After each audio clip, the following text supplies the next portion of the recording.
Hidup TV mempersembahkan Oase Rohani Katolik yang dibawakan oleh para imam Keuskupan Agung Jakarta. Selamat menyaksikan. Salam jumpa sahabat Oase Rohani Katolik. Kita berjumpa kembali hari ini dalam siaran Oase Rohani Katolik dalam peringatan Santa Cecilia, Perawan dan Martir. Berbahagia sekali hari ini kita ditemani oleh Romo Diosesan Romanus Heri Santoso. Saya Bernadette Marita akan menemani Romo Romanus dan Anda semua sampai di penghujung acara nanti. Sekarang marilah kita menyapa salam damai kepada Romo Romanus yang sudah hadir di studio untuk Anda hari ini. Salam damai Romo. Salam damai Marita, salam damai untuk para saudara-saudari yang terkasih yang dicintai Tuhan. Amin. Sahabat Oase Rohani Katolik, marilah kita awali jumpa kita dengan sebuah doa yang akan dipimpin oleh Romo Romanus. Dalam nama Bapa dan Putra dan Roh Kudus. Amin. Amin. Terang sabdamu ya Tuhan akan selalu memberikan kekuatan bagi kami, menerangi dalam hidup kami sehari-hari. Yang paling utama adalah keberanian kami untuk membuka hati, agar sabdamu menjadi penuntun langkah kehidupan kami. Kami percayakan campur tanganmu demi Kristus Tuhan dan pengantara kami. Amin. Amin. Dalam nama Bapa dan Putra dan Roh Kudus. Amin. Sahabat Oase Rohani Katolik yang terkasih, antifon pembuka kita untuk hari ini adalah: inilah martir sejati yang bersedia menumpahkan darah untuk membela nama Kristus. Ia tidak takut menghadapi ancaman di pengadilan, kerajaan surga kini menjadi miliknya. Menurut kalender liturgi, bacaan hari ini diambil dari kitab Wahyu bab 5 ayat 1 sampai 10. Aku Yohanes melihat seorang yang duduk di atas tahta di surga dengan tangan kanan, dia memegang sebuah gulungan kitab. Kitab itu ditulisi sebelah dalam dan sebelah luarnya dan dimeterai dengan 7 meterai.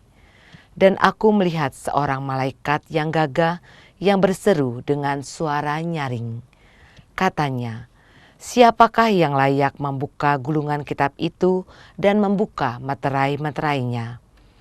Tetapi tak seorang pun di surga atau di bumi atau di bawah bumi yang dapat membuka gulungan kitab itu atau melihat sebelah dalamnya. Maka menangislah aku dengan amat sedihnya, karena tidak seorang pun dianggap layak untuk membuka gulungan kitab itu ataupun melihat sebelah dalamnya. Lalu berkatalah seorang tua-tua itu kepadaku, jangan menangis. Sesungguhnya singa dari Yehuda yaitu tunas Daud telah menang. Dialah yang mau dapat membuka gulungan kitab itu dan membuka ke-7 meterainya. Maka aku melihat seekor anak domba berdiri di tengah-tengah tahta dan di tengah-tengah keempat makhluk serta orang tua-tua itu. Anak domba itu kelihatan seperti telah disembelih. Ia bertanduk 7 dan bermata 7. Itulah ke-7 roh Allah yang diutus di seluruh bumi. Lalu datanglah anak domba itu dan menerima gulungan kitab dari tangan dia yang duduk di atas tahta itu. Ketika ia mengambil gulungan kitab itu, tersungkurlah keempat makhluk dan ke-24 orang tua-tua di hadapan anak domba. Mereka masing-masing memegang sebuah kecapi dan sebuah cawan emas penuh dengan kemenyan. Itulah doa orang-orang kudus. Dan mereka menyanyikan sebuah lagu, katanya, layaklah engkau menerima gulungan kitab dan membuka ke-7 meterainya, sebab engkau telah disembelih dan dengan darahmu telah membeli mereka bagi Allah dari setiap suku, bahasa, kaum, dan bangsa. Engkau telah membuat mereka menjadi suatu kerajaan dan menjadi imam-imam bagi Allah kita. Dan mereka sebagai raja akan memerintah di bumi. Demikianlah sabda Tuhan. Syukur kepada Allah. Sahabat Oase Rohani Katolik, marilah kita tanggapi sabda Tuhan dengan mazmur tanggapan. Tuhan, Engkau telah membuat kami menjadi raja dan imam. Tuhan, Engkau telah membuat kami menjadi raja dan imam. Nyanyikanlah bagi Tuhan lagu yang baru. Pujilah Dia dalam jemaah orang-orang saleh. Biarlah Israel bersukacita atas penciptanya, biarlah Sion bersorak-sorai atas raja mereka. Tuhan, Engkau telah membuat kami menjadi raja dan imam. Biarlah mereka memuji-muji namanya dengan tarian. Biarlah mereka bermazmur kepadanya dengan rebana dan kecapi. Sebab Tuhan berkenan kepada umatnya, Ia memokatai orang yang berendah hati dengan keselamatan. Tuhan, Engkau telah membuat kami menjadi raja dan imam. Biarlah orang saleh beria-ria dalam kemuliaan. Biarlah mereka bersorak-sorai di atas tempat tidur. Biarlah pujian pengagungan Allah ada dalam kerongkongan mereka. Itulah semarak bagi orang yang dikasihi Allah. Tuhan, Engkau telah membuat kami menjadi raja dan imam. Sahabat Oase Rohani Katolik yang terkasih, sekarang marilah kita simak bersama-sama Injil Yesus Kristus menurut Lukas bab 19 ayat 41 sampai 44 yang akan disampaikan oleh Romo Romanus untuk kita semua. Tuhan sertamu. Dan sertamu juga. Inilah Injil Yesus Kristus menurut Santo Lukas. Dimuliakanlah Tuhan. Pada waktu itu ketika Yesus mendekati Yerusalem dan melihat kota itu, Ia menangisinya.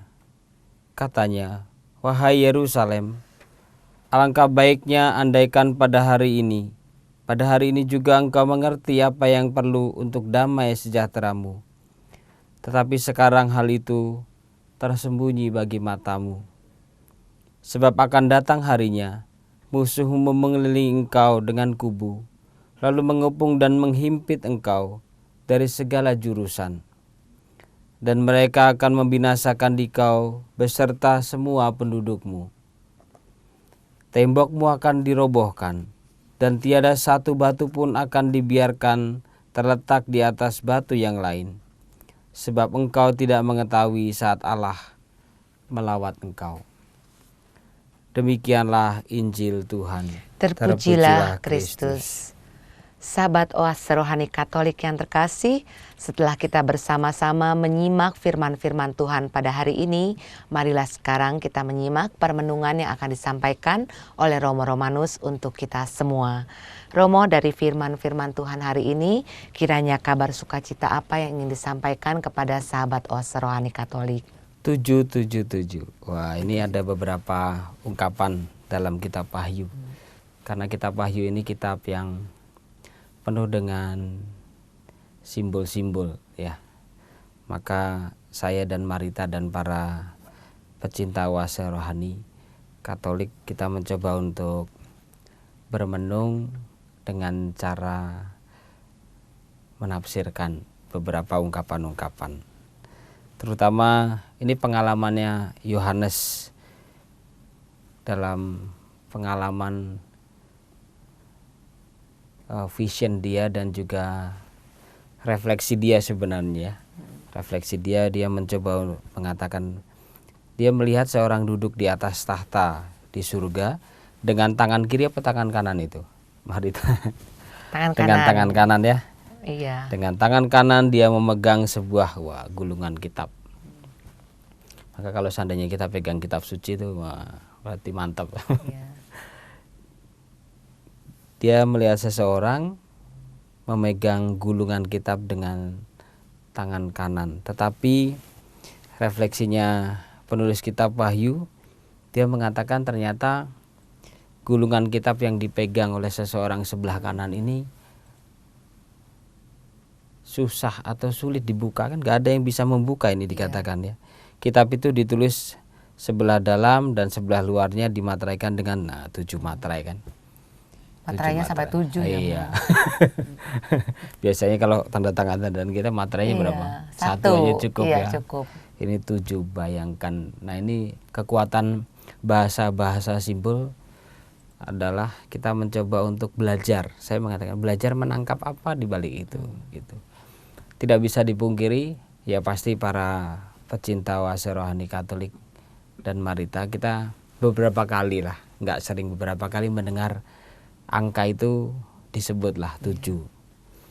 Mau tidak mau salah satu pendekatan walaupun sangat klasik, 7 itu ya mengungkapkan kesempurnaan. Begitu agungnya, begitu kudusnya, begitu sucinya, begitu, ada yang bahasa lain itu bahasa agak keren tapi susah dimengerti, nanti saya yang disebut dengan tremendum et fascinosum. Jadi Allah itu sekaligus menggetarkan, tetapi juga ya menakutkan, tetapi sekaligus juga begitu agungnya gitu ya. Tapi ini nuansanya lebih positif.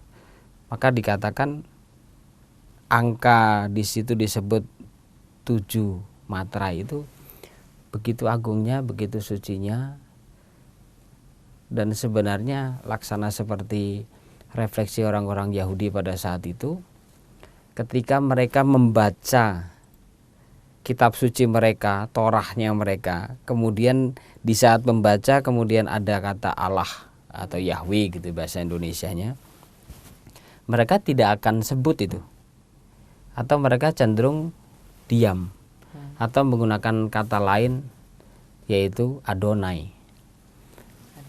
Membaca saja itu dalam permenungan mereka tidak layak gitu, karena orang Jawa bilang saking kudusnya, saking sucinya, saking agungnya, sangat, sehingga membaca saja mereka sebenarnya merasa oh saya tidak layak, maka diganti dengan sebutan Adonai itu. Nah demikian juga angka 7 itu menggambarkan keagungan dan kekudusan dan kesucian. Gulungan kitab tadi kita kembali dipegang di sebelah kanannya, dan tidak ada, kan Yohanes mengatakan siapa, tetapi tak seorang pun di surga, di bumi, di bawah bumi, di bawah bumi. Mungkin salah satu konsep bumi pada saat itu masih datar, setengah lingkaran gitu ya. Berarti di bawahnya itu Seoul, yang digambarkan bahwa sebenarnya pada saat itu orang-orang mati itu kan ditanya, mereka bertanya orang mati, saudara-saudara kita yang meninggal ini kemana nih? Nah, mereka meyakini berada di bawah nih, di Seoul itu tempat di mana orang-orang meninggal. Maka dikatakan bahwa Yesus sebelum dia bangkit kemana kan? Di penantian. Nah itu salah satu konsep yang berkembang, salah satunya. Tetapi tak seorang pun di surga, di bumi, dan di bawah bumi yang dapat membuka gulungan kitab itu, atau bahkan melihat sebelah, dan buka aja nggak bisa. Apalagi melihat apa isinya yang di paling dalam. Hanya, lalu dikatakan, lalu berkatalah seorang tua-tua itu kepada. Kenapa disebut tua-tua? Ini kan bahasa simbol juga sebenarnya. Beberapa yang saya baca, kebijaksanaan, salah satunya kan kalau seandainya orang yang bijaksana itu digambarkan seperti Musa atau Abraham, itu kan jenggotnya panjang, berewok tuh ya jarang, tapi terutama ini, atau rambutnya putih. Udah ada yang putih belum hari itu? Itu simbol-simbol kebijaksanaan. Demikian juga orang tua-tua itu berkata kepada ya pengalaman dari sang penulis kitab Wahyu, mengatakan udah jangan takut, jangan menangis. Sesungguhnya singa dari suku Yehuda yaitu tunas Daud. Maka saya mencoba untuk menafsirkan tunas Daud siapa lagi? Kalau dalam konsep perjanjian baru adalah Yesus sendiri, putra Allah. Telah menang, dialah yang dapat membuka gulungan kitab itu dan membuka ketujuh materainya. tunas Daud, yaitu ya Yesus sendiri. Maka dalam kekuatan iman kita sebagai orang Katolik, ya Yesus itulah yang menjadi membuka jalan untuk kita.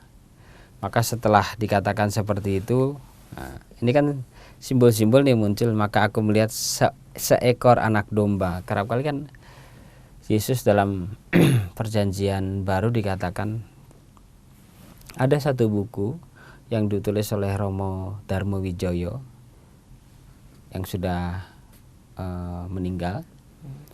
Beliau menulis satu buku Gelar-gelar Yesus. Bagus tuh, bukunya tebal, saking bagusnya kadang juga karena beliau referensinya kan mengutip kitab suci banyak, karena sangat biblis, sangat alkitabiah. Tetapi di situ beliau mencoba memberikan pengetahuan dan sekaligus refleksi yang sebenarnya sangat dalam menurut saya tentang gelar-gelar Yesus. Yesus ini kan, nama Yesus ini sebenarnya nama yang ya pada umumnya lah, pada konteks orang Yahudi, Yosua, Yesus bahasa Indonesia itu. Kemudian ada Yesus Kristus atau Yesus anak Daud, Yesus putra Allah, Yesus anak domba. Ya.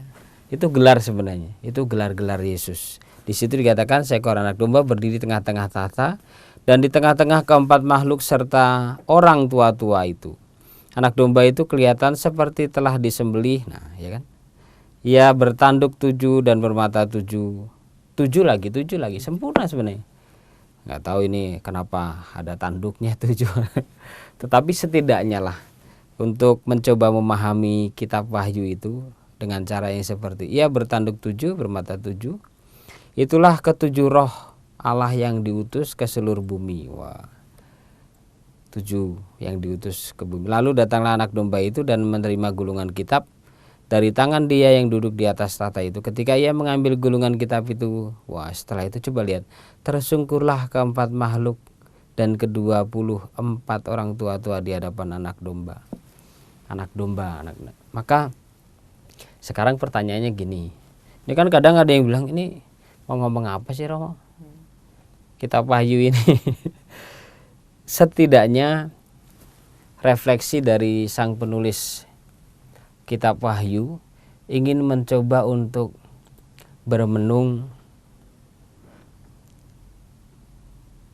bahwa Allah yang penuh dengan keagungan itu juga menghendaki akan kehadiran, ya kalau bahasa perjanjian baru, kehadiran putranya.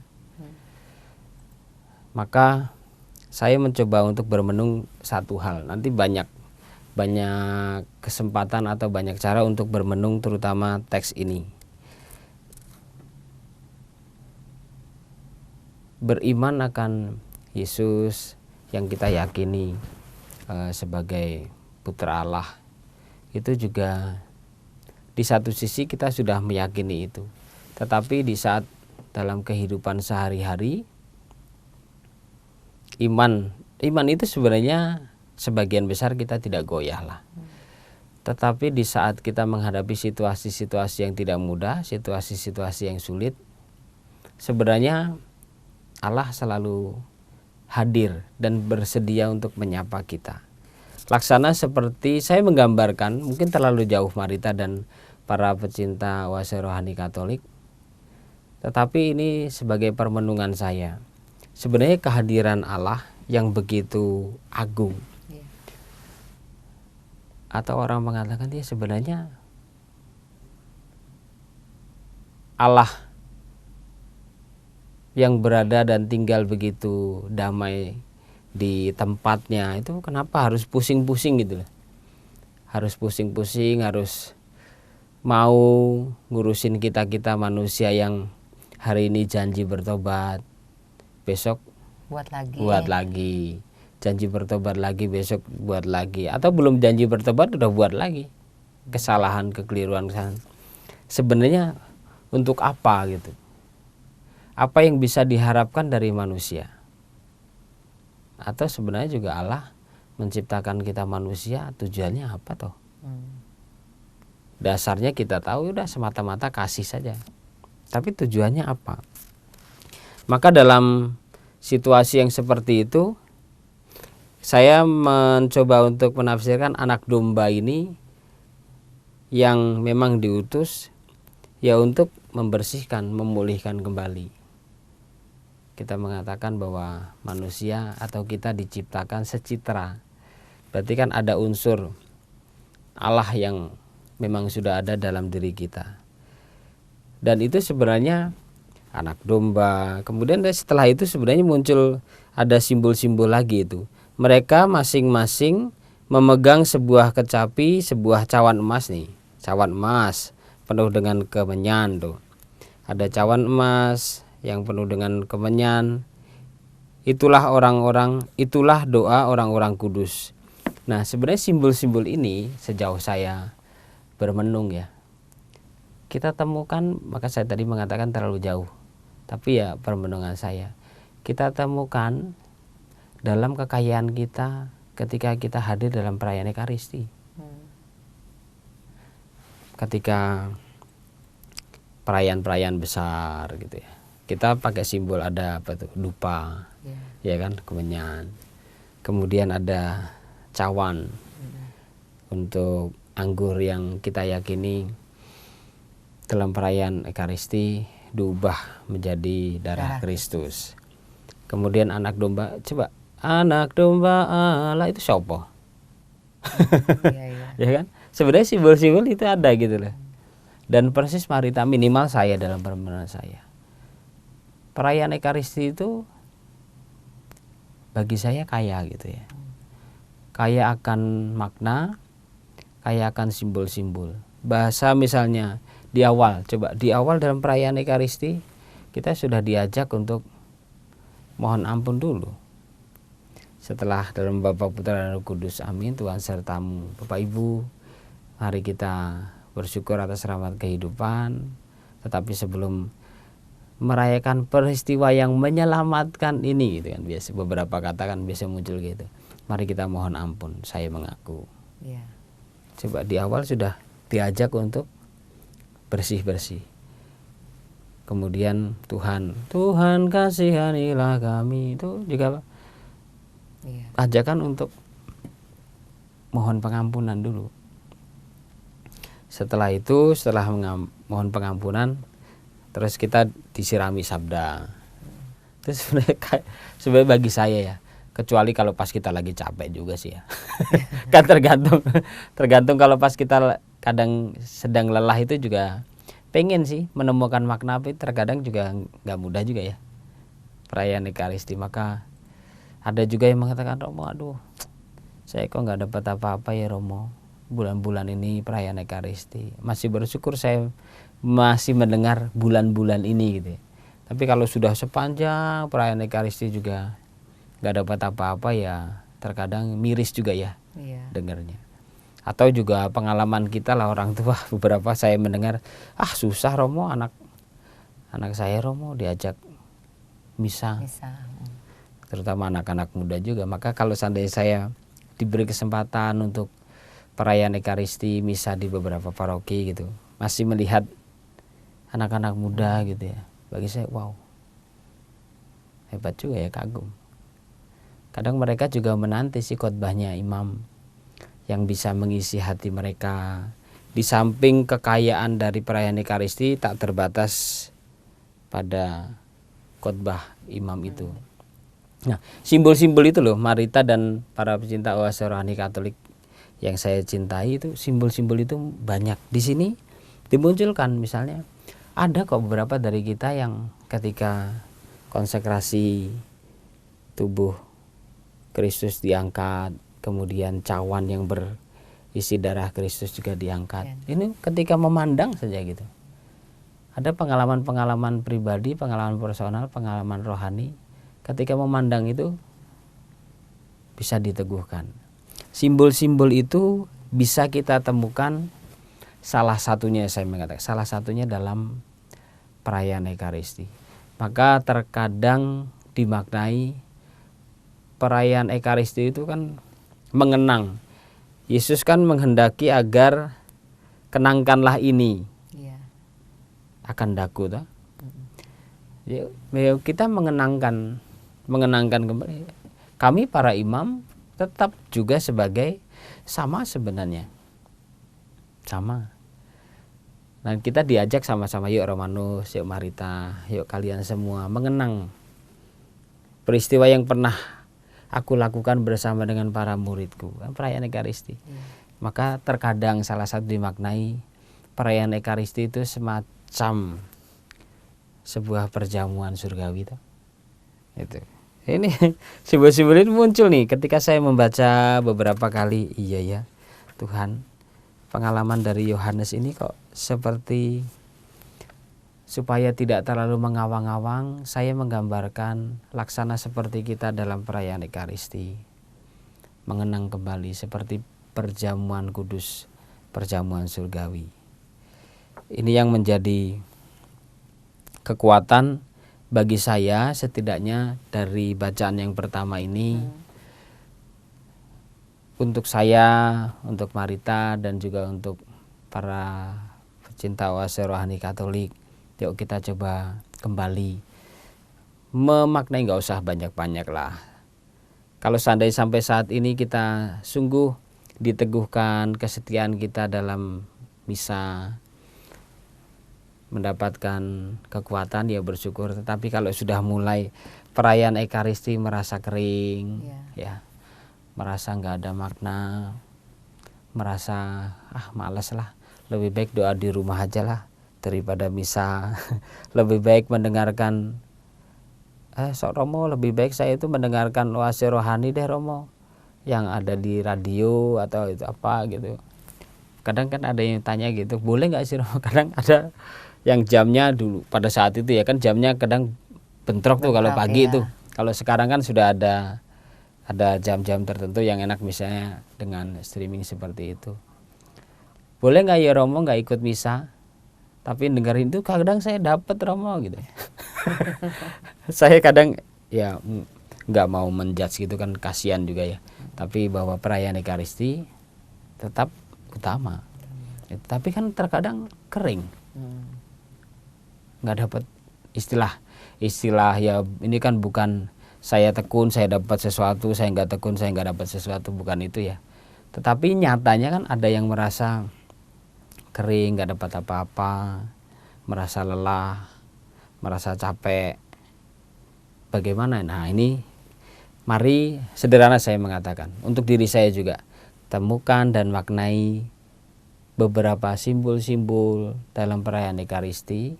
Semoga itu kembali meneguhkan kita.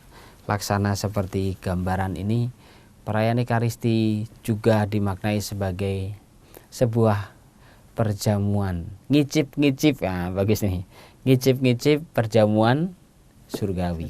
Iya, jadi sudah bisa kita rasa. Begitu Marita dan para pecinta oase rohani Katolik. Terima kasih Romo. Ya. Baiklah sahabat oase rohani Katolik, mari kita resapkan dalam hati sanubari kita apa yang sudah disampaikan oleh Romo Romanus untuk kita semua. Dan kami akan kembali setelah jeda berikut ini. Hidup TV mempersembahkan oase rohani Katolik yang dibawakan oleh para imam Keuskupan Agung Jakarta. Selamat menyaksikan. Sahabat oase rohani Katolik, kami kembali melanjutkan siaran oase rohani Katolik. Dan bersama kita masih ada Romo Romanus Heri Santoso, serta saya Bernadette Marita akan menemani Romo Romanus dan Anda semua sampai di penghujung acara nanti. Di hari ini dalam peringatan wajib Santa Cecilia, Perawan dan Martir. Baiklah, kita akan melanjutkan menyimak permenungan dari Romo Romanus dari firman-firman Tuhan hari ini untuk kita semua. Romo, dari firman Tuhan hari ini khususnya bacaan Injil, apa yang ingin disampaikan kepada sahabat oase rohani Katolik? Wah, ini lebih tajam nih Yesus mengomentari atau bahkan juga tajam berbicara tentang Yerusalem. Padahal Yerusalem itu tempat yang selalu dirindukan dan dibanggakan oleh, jangankan pada saat itu, pada saat ini juga kalau seandainya saudara-saudara kita yang ya Katolik atau Kristen berziarah ke Yerusalem, karena tempat-tempat yang diyakini di saat Yesus hidup juga situs-situsnya masih ada di sana. Tetapi ini sebaliknya nih Marita dan para pecinta oase rohani Katolik. Pada waktu itu ketika Yesus mendekati Yerusalem, melihat kota itu, lalu Yesus menangis. Pada saat ini jarang-jarang kan. Maksudnya di saat Yesus mengungkapkan rasa harunya, pasti ada sesuatu yang sangat berat. Kalau dia menangis seperti ini, pasti ada sesuatu yang sangat mendalam yang membuat dia ya bermenung kok seperti ini misalnya. Wahai Yerusalem, alangkah baiknya andaikan pada hari ini juga engkau mengerti apa yang perlu untuk damai sejahteramu. Tetapi sekarang hal itu tersembunyi bagi matamu. Ini karena apa? Mungkin ya Yerusalem atau penduduk Yerusalem yang notabene pada saat itu Yerusalem itu kan pusat segalanya, peribadatan di situ, istilah sekarang misalnya perdagangan di situ, kemudian ya orang-orang yang bisa dibilang diaspora itu misalnya kalau di nggak tahu mirip nggak ya, misalnya nih Jakarta ini kan semuanya ada orang dari mana, Sumatera datang ke Jakarta, kemudian dari Bali datang ke Jakarta, dari Pulau Kalimantan ke Jakarta. Kalau kita di Jakarta kita melihat keberagaman kita temukan di sini ya. Dari sudut bahasa, dari suku. Mungkin ya saya semoga hanya menggambarkan Yerusalem itu gimana sih Romo pada saat itu. Kalau membaca sejarah-sejarahnya, oh iya ya, benar masyarakat diaspora, benar semuanya. Tapi itu pusat. Maka salah satu teks ketika Yesus mengkritik orang-orang Yahudi, orang-orang Farisi terutama, jangan bersumpah palsu, jangan bersumpah palsu. Sebenarnya bersumpah pada saat itu memang diperbolehkan. Misalnya dalam konteks persidangan, kalau orang sudah bersumpah atas nama Allah, dia itu dalam posisi pasti benar, dan untuk mengatakan kepada khalayak ramai bahwa aku benar, maka dia berani bersumpah. Maka sumpah pada saat itu tuh nggak main-main. Karena apa? Untuk mengatakan bahwa aku juga benar. Tetapi kan ada palsu nih. Jangan bersumpah. Kalau Yesus mengatakan jangan bersumpah, kan nggak dikatakan dalam teks kitab sucinya, tapi dia mengatakan jangan bersumpah palsu. Karena memang nyatanya banyak yang palsu gitu loh, yang sebenarnya posisinya salah, keliru, hanya takut harga diri direndahkan, takut ketahuan, segala macam ketakutan sehingga bersumpah. Tapi mereka nggak berani nih bersumpah atas nama Allah nih, bersumpah atas nama bumi, bersumpah atas, salah satunya bersumpah atas nama Yerusalem. Lalu Yesus mengatakan jangan sekali-kali kamu bersumpah. Salah satu jangan sekali-kali bersumpah atas nama Yerusalem, karena Yerusalem itu adalah tempat di mana Allah bertahta. Oh, itu Yesus bilang seperti itu loh. Berarti kan Yerusalem itu bagi Yesus tempat di mana Allah Yahweh, Allah yang Bapa yang sungguh dia yakini ada di situ. Tapi hari ini kita mendengar Yerusalem diapain sama Yesus? Dia menangisi Yerusalem. Karena memang Yerusalem bagi dia tempat yang suci, tempat yang kudus, Allah Yahweh tinggal. Laksana seperti dia orang Yahudi, dia meyakini akan Allah Yahweh itu. Tetapi Yerusalem bagi dia menyedihkan. Hari ini setidaknya dalam bacaan Injil, maka dia menangisi. Sekarang saya menarik pada konteks kita sekarang. Kita terjemahkan Yerusalem itu dalam konteks kita sekarang yang mana? Tadi di awal saya menarik pada permenungan Ekaristi. Seberapa besar bahwa perayaan Ekaristi itu juga menjadi sumber kita, menjadi tempat di mana Allah Bapa yang kita yakini itu bertahta di situ. Terkadang juga ya masih banyak saya mengatakan kita yang hadir dalam perayaan Ekaristi itu sungguh-sungguh persiapan ya, dari sisi fisik atau dari tampak luarnya ataupun dari kedalaman hati, itu masih banyak. Tapi terkadang juga miris juga lah, sampai ada beberapa gereja yang menggunakan apa tuh Marita, pengacak pengacak sinyal ya.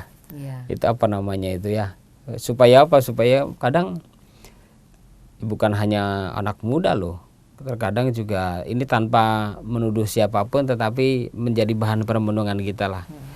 Datang, serut, duduk, serut, udah langsung doa sebentar, buka HP.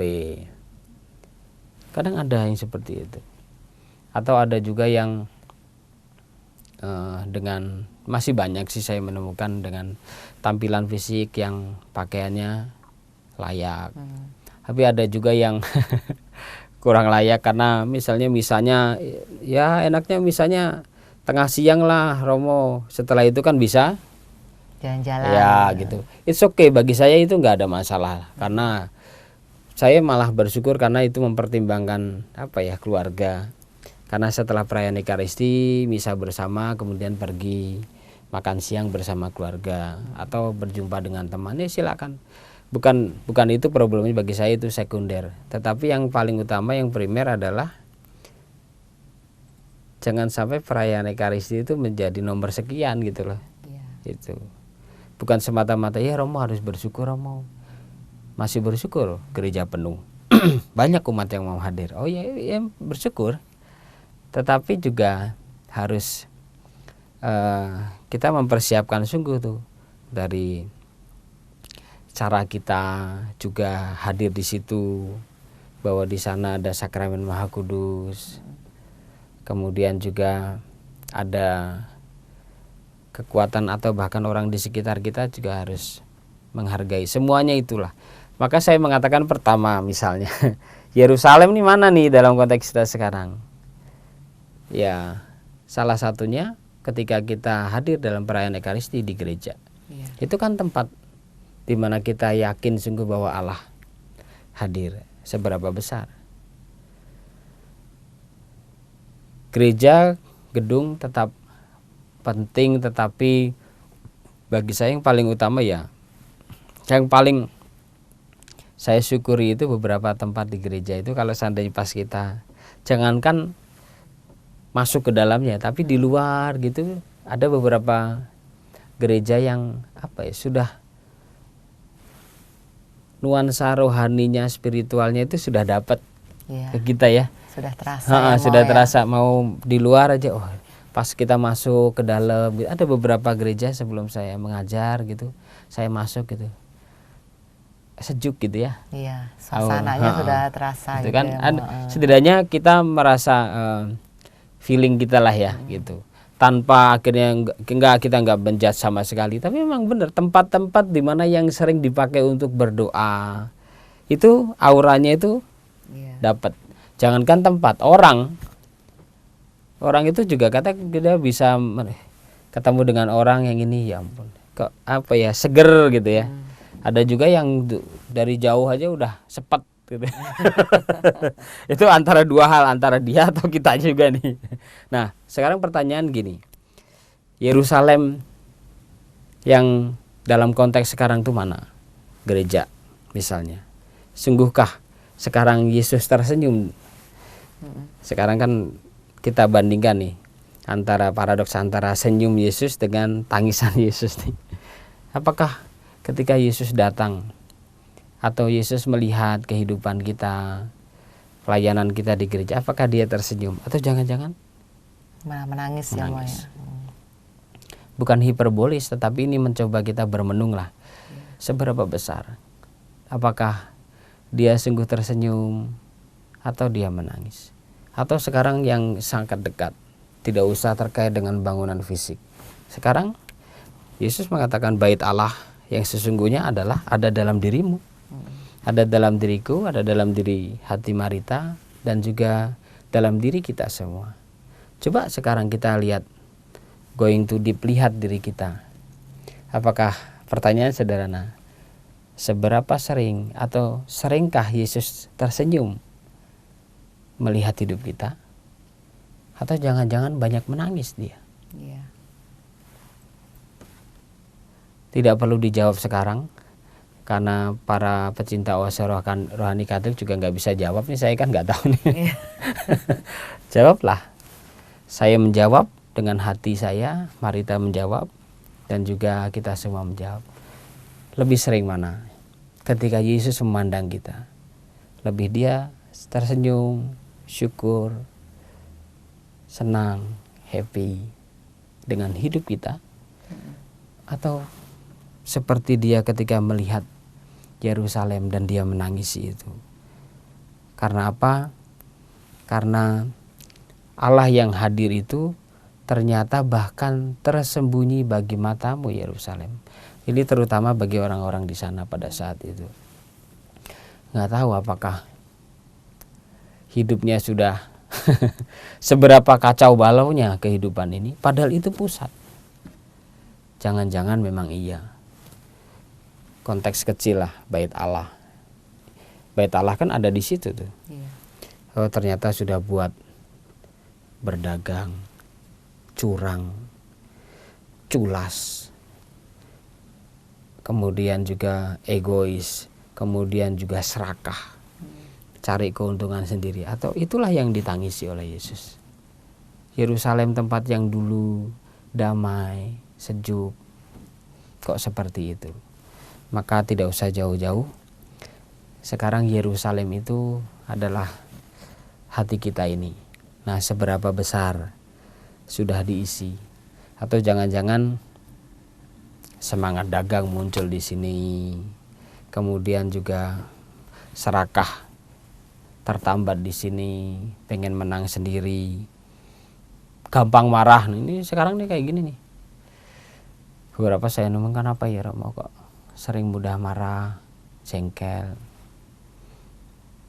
tanpa menjudge siapapun, bahkan juga kita nggak punya hak menjudge diri kita sendiri, tetapi lebih pada untuk mengajak saya dan Marita dan para pecinta oase rohani Katolik untuk ya bermenung lah. Sederhana terakhir, lebih sering Yesus tersenyum kepada kita atau lebih sering dia menangis melihat kita?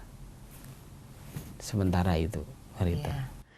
Romo, di dalam kota Yerusalem itu, di mana Yesus menangisinya, apakah yang terjadi dengan orang-orang di sekitar itu pada saat itu, Romo? Ya, kemungkinan besar memang hidupnya Yesus menatap Yerusalem bukan hanya dengan kacamata yang secara geografis seperti itu pasti, dengan ketajaman rohaninya, dengan bagaimana dia juga mendengar dari banyak orang. Kemungkinan cara hidup lah ini, cara hidup orang-orang Yerusalem yang sudah berubah sebenarnya. Mungkin menyembah bukan Allah Yahweh lagi secara ekstrim, saya mengatakan.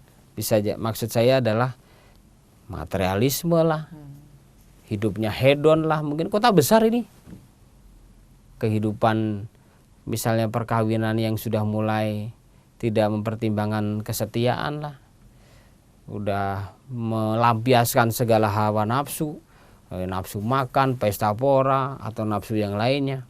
Bisa jadi seperti itu, Marita. Maka ya belajar mencoba menerjemahkan tuh apa nih yang persis Marita tadi bertanya. Atau sebenarnya ya Yerusalem diajak untuk, kalau bahasa saya udahlah, rendah hatilah di hadapan Allah, akui. Kalau seandainya, Yesus mengatakan kalau seandainya kalian gak bertobat, berat. Ada sebuah kisah yang sempat saya baca, mungkin cuplikan kecil, kemudian direfleksikan dulu. Ada sebuah kisah seorang yang bernama George Washington. Sebelum dia menjadi presiden Amerika, dia sebagai militer juga. Pada saat itu dia masih jenderal. Lalu dia dikunjungi oleh salah satu sahabatnya, seorang jenderal juga dari Perancis. Lalu sang jenderal di Perancis ini diajak jalan berputar di tempat di mana dia tinggal.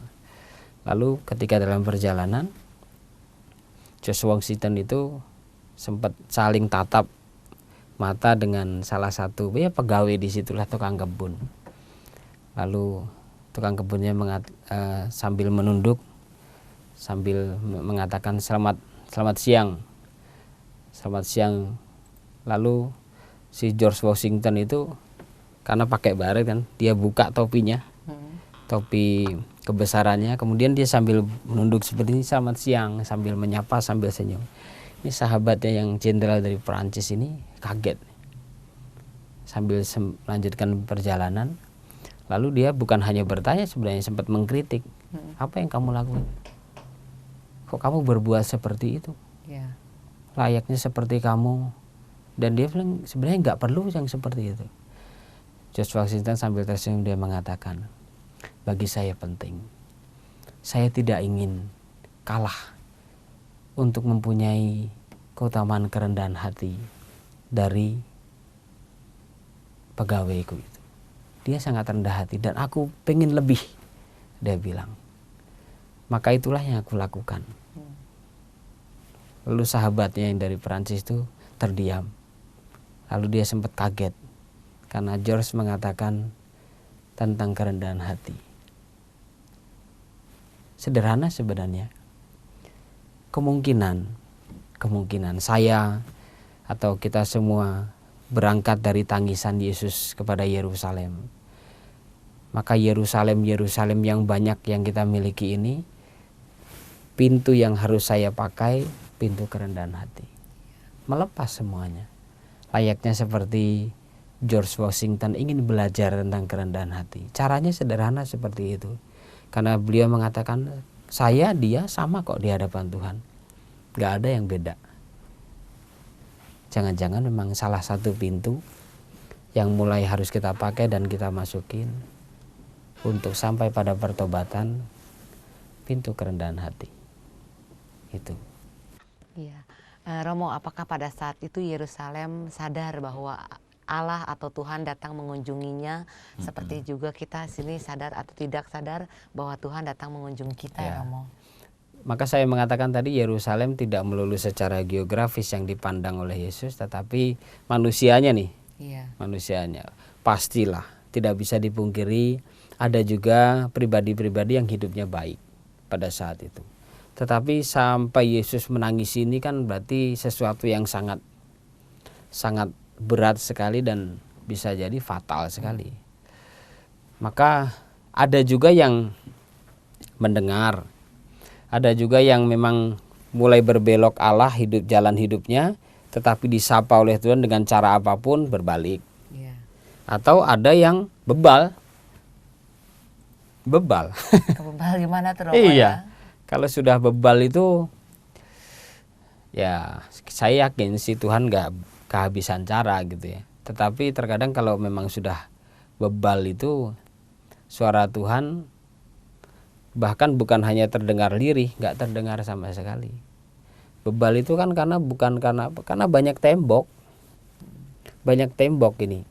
Saking tebelnya, misalnya orientasinya pada duit, orientasinya pada pelampiasan segala hal nafsu, semuanya orientasinya pada yang nikmat. Gak pengen sengsara, gak pengen, ya udahlah hilanginlah salib itu buat apalah. Ada sempat yang teman saya itu yang mengatakan, udahlah Nus, gak usah melakukan hal-hal yang gak perlu, melakukan hal-hal yang seharusnya nggak perlu menderita, lu menderita buat apa sih? Itu menggelitik hati saya sebenarnya. Udahlah nggak usah mencari penderitaan yang tidak perlu, nah dia bilang gitu. Oh gitu ya. Atau saya yang bodoh gitu ya. Kadang saya dia nggak perlu lah cari penderitaan yang nggak perlu, nggak penting. Udah, kalau seandainya bisa dihindari, hindari. Jangan-jangan memang konteks Yerusalem manusianya itu ada yang hidupnya tetap baik, tapi ada juga yang mulai menyeleweng, baliknya itu lama atau yang itu bebal tadi karena banyak tembok, keegoisan dan segala macam itu. Nah itu yang menjadi kemungkinan besar, oh seperti ini ya Yerusalem, kota di mana tempat Bapakku tinggal, tetapi kok seperti ini. Hati-hati dengan bebal, hati-hati dengan tembok yang banyak yang menyelubungi kita. Merasa semuanya kan penting.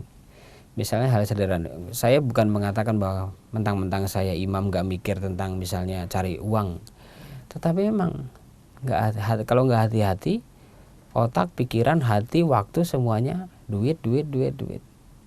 Saya beberapa minggu yang lalu saya ketemu dengan ya sahabat lama sih, maksudnya saya cukup kenal. Beliau mengatakan, wah Romo, saya tuh ditangkap oleh Tuhan, dia kerja di gereja sekarang, tapi latar belakang hidupnya dia, wah kalau cerita itu dahsyat lah.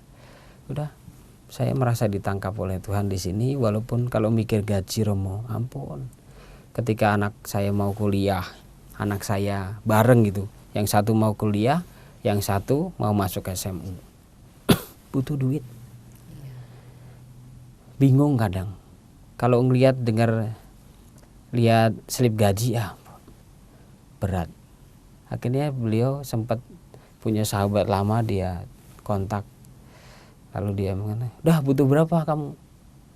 Sekian gitu. Oke, saya transfer. Wah, Cek Romo, dia mengatakan gini, walaupun di sini saya dapatnya kecil cenderung kurang, tapi Tuhan pakai cara yang penting jalanmu. Ini loh jalanmu, dia bilang. Dia mengatakan seperti itu, Romo, ini jalan Tuhan kasih. Dan jalan yang Tuhan kasih ini walaupun berat, tapi dia buka jalan yang lain gitu. Ketika saya dengar itu, hebat juga ya. Itu aja saya membuat bermenung saya. Itu. Iya. Romo, bahan apakah yang bisa disimpulkan dari bacaan-bacaan hari ini yang diberikan kepada sahabat Oase Rohani Katolik agar menjadi suatu kesimpulan? Ya, kunci yang paling utama memang mau tidak mau bacaan pertama dan juga bacaan Injil, saya merangkum dalam satu kata, itu relasi. Kenapa saya mengatakan itu? Ya, perayaan Ekaristi adalah bagaimana saya, Marita, dan para pecinta Oase Rohani Katolik membangun relasi dengan Tuhan. Yesus punya relasi yang cukup dekat dengan Yerusalem, tetapi sampai dia menangis pasti ada sesuatu yang gak oke nih, yang bukan terkait sama relasi Yesus dengan ini, tetapi manusia yang ada di Yerusalem itu, yang relasi dengan Allah Yahweh yang gak terlalu oke, sehingga efeknya sebenarnya relasi dengan sesama atau relasi dengan makhluk yang lain. Saya nggak tahu, Marita boleh menyangkal atau menganalisa, demikian juga para pecinta Oase Rohani Katolik. Saya mengatakan seperti ini untuk permenungan saya di hati saya. Kalau seandainya relasi saya dengan Tuhan baik, kemungkinan besar relasi saya dengan sesama atau makhluk yang lain kemungkinan besar baik. Tapi kalau sebaliknya, relasi saya dengan sang Khalik gak terlalu oke, gak bisa kita salahkan Tuhan juga. Kemungkinan besar. Atau dibaliklah, ketika relasi saya dengan sesama, relasi saya dengan anak, relasi saya dengan sahabat, relasi saya dengan istri atau suami, menantu gak oke, jangan-jangan. Itu untuk permenungan kita. Jangan-jangan relasi saya dengan Tuhan lagi nggak oke. Itu, maka kuncinya di situ, membangun relasi, berjuang terus-menerus sih, nggak gampang. Itu. Ya. Terima kasih Romo. Ya. Jadi kita harus berjuang membina relasi yang baik dengan Tuhan ya Romo. Ya. Baiklah sahabat Oase Rohani Katolik, dengan demikian usailah jumpa kita hari ini dalam Oase Rohani Katolik. Maka Romo Diosesan Romanus Heri Santoso dan saya Bernadette Marita undur diri dari ruang dengar Anda. Kami mengucapkan salam damai, tetap semangat dan tersenyum. Kami akan menutup jumpa kita dengan sebuah doa dan berkat Tuhan melalui Romo Romanus. Dalam nama Bapa dan Putra dan Roh Kudus. Amin. Tuhan, semoga kami belajar terus-menerus mendengar dan mencari suara-Mu. Selirih apapun, bukan karena suara-Mu yang kecil, tetapi kerap kali begitu banyak penghalang, tembok-tembok yang ada di dalam hati kami. Tapi kami percaya di saat kami berjuang, Kau juga membantu agar kami kembali membangun relasi yang baik dengan Putra-Mu, dengan Kau sendiri. Kau temani kehidupan kami sehari-hari demi Kristus Tuhan dan pengantara kami. Amin. Tuhan sertamu dan sertamu juga. Berkat Tuhan pasti dicurahkan di dalam hidup kita sehari-hari, memberikan kesehatan yang baik, kegembiraan, dan juga kekuatan iman dalam nama Bapa dan Putra dan Roh Kudus. Amin. Baiklah sahabat Oase Rohani Katolik, sampai jumpa lagi di siaran Oase Rohani Katolik berikutnya. Kita Bhinneka, kita Indonesia. Demikianlah Oase Rohani Katolik yang dibawakan oleh para imam Keuskupan Agung Jakarta. Tuhan memberkati.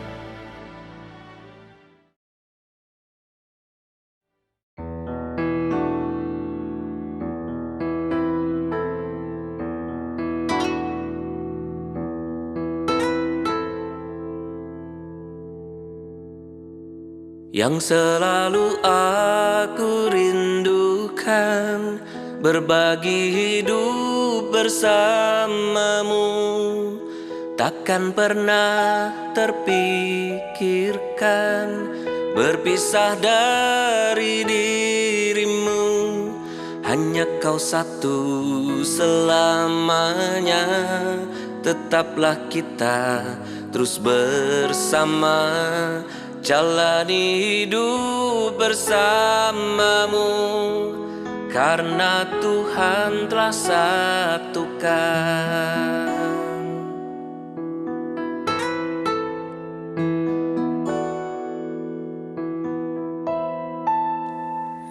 Yang selalu aku rindukan, berbagi hidup bersamamu.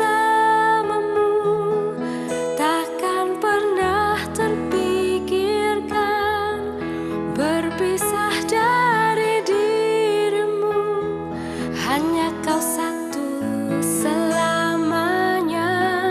Tetaplah kita terus bersama.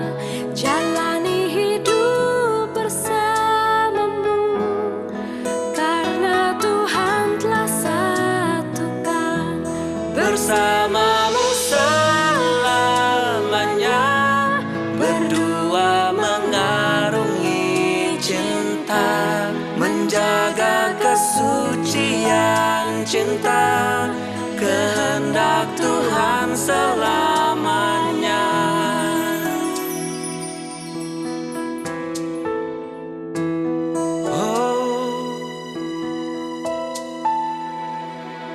Yang selalu aku rindukan, berbagi hidup bersamamu. Takkan pernah terpikirkan berpisah dari dirimu. Hanya Kau satu selamanya, tetaplah kita terus bersama.